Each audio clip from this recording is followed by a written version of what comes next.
I've gone back to drinking behavior. I'm that dry drunk you hear about. This week, for example, I went off my medication a couple times, then doubled up once I remembered. And on top of that, forgot to drink the water I'm supposed to drink, and am now on day 2 of a migraine and a headache with nausea and vertigo, and despite all this, and fully knowing better, I ingest a terrible potion that only devastates me. I eat ice cream. Even when I'm full from dinner, and I think to myself I couldn't swallow a milligram more of anything, even then I scoop myself a bowl of ice cream for 3, and I eat it on the living room floor while fending off my dogs. Last week, I think it was last week, who among us can really tell? Last week I was halfway through my first bowl when I gagged. A cold gag. I had to stop for a chunk of ice cream so big and so glacial, I had to melt it in my mouth for a full 60 seconds to fit it down my throat. It was a sloppy operation, and I'm glad no one witnessed it, given I had to open my mouth in little paws to exhale the cold air around the ice cream and breathe in warm air from the room to replace it, and swallowing the creamy melt cream in small, frequent gulps, all the while. In the middle of this messy business, I blacked out. When I came to, it was to a knocking on the floor. I looked down and drooled some, and that's when I saw him. I saw through the floorboards and to the long man with the silver cane and the crushed top hat. His hair was silver, too, and his beard had mange.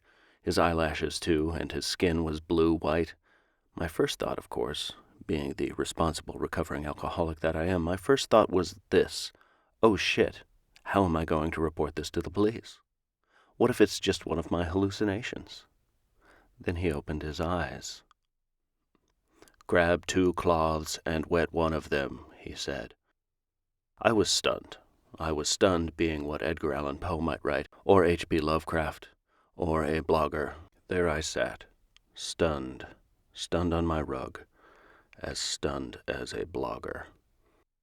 Bring a damp cloth here, and a dry cloth, and an empty bowl if you value your rug. What for?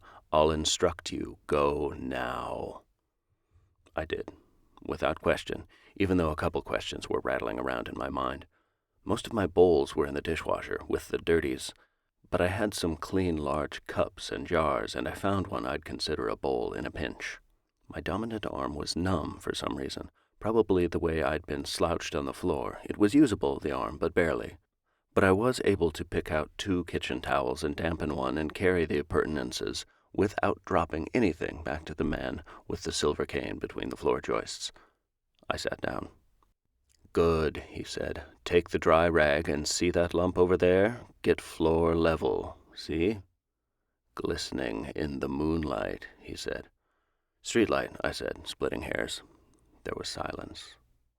"It looks like I spilled ice cream," I said, 2 bowls ago. "Why did you wait to say something?" "I don't like to reveal myself. I self-isolate, too."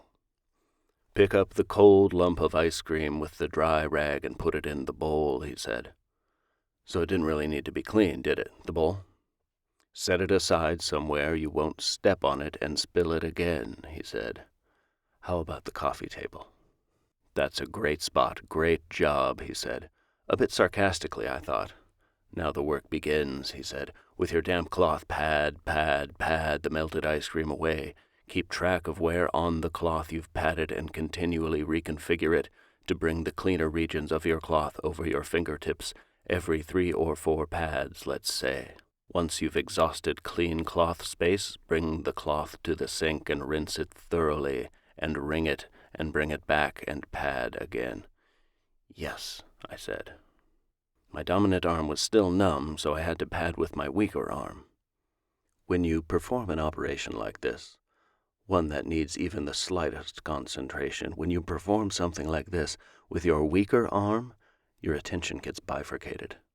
One half on the task at hand and the voice saying, "Don't fuck up," and the other half on the infinite wonder of all that goes into a simple task like removing ice cream from a rug with precision dabbing and stoical blotting, And what amazing creatures we are to perform these little complex operations 1,000 or more times a day, like unbidden surgeons set loose on the world without so much as batting an eye, and we must be gods.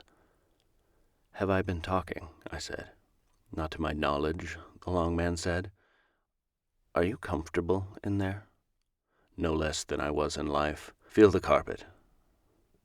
I put my hand on it. What felt like bristles once now felt like moss or soft seaweed in a creek bed. What were you in life? A character. Like a real character, that one. No, someone imagined, close to life but not living, like Pygmalion's Galatea. Come to life by love, I said.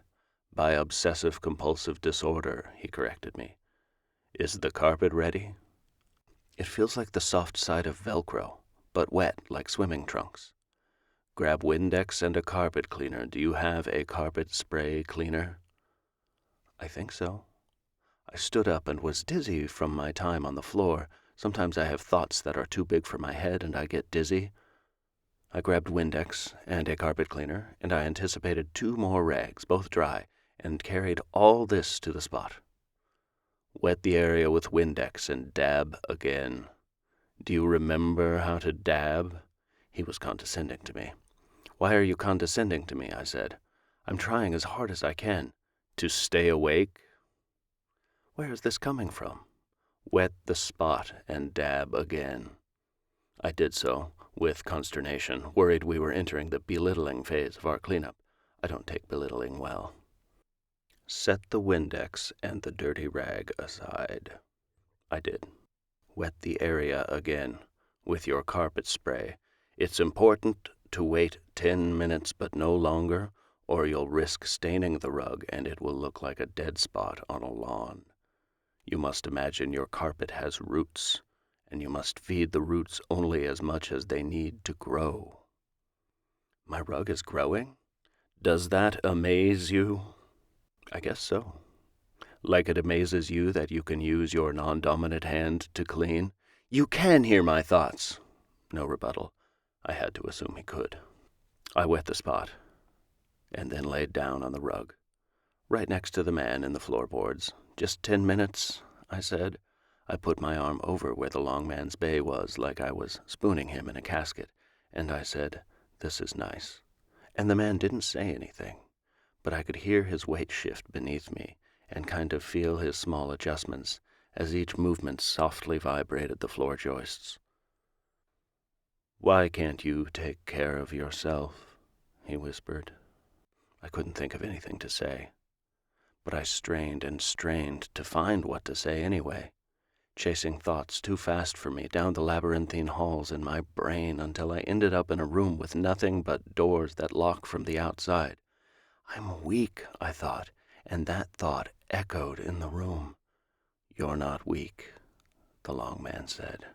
You choose this. I had meant to refute him, but I was still in that room in my brain, so I fell asleep instead. I know I fell asleep because I woke up to the rapping beneath my head and in my head, and I saw the silver cane, and I heard the old man's muffled voice yell, Get up, get up, get up. I was on top of him. I'm sorry. And had one foot on the carpet cleaner spot, soon to be a stain. We fell asleep, the long man said. I'm sorry. Don't be sorry. Dab, dab, dry rag dab, wet rag dab, then another dab, dab, dab. That'll make 5 in all, I said. By the time I'm done, I'll have dirtied 5 rags. The old man was closing his eyes and was fading away, but I could still hear him. He wasn't growing smaller or fainter, just clearer and fixated on cleaning. Spray cleaner. Spray it liberally, he said. Let it sit and dab it until it's gone. Spray cleaner. Spray it liberally. Let it sit and dab it until it's gone. I did, and did, and did. I grabbed more rags and dirtied some and wet some and kept on going. I went through 16 rags and 5 paper towels and 7 socks by the time I was done, and it was morning. The man was gone.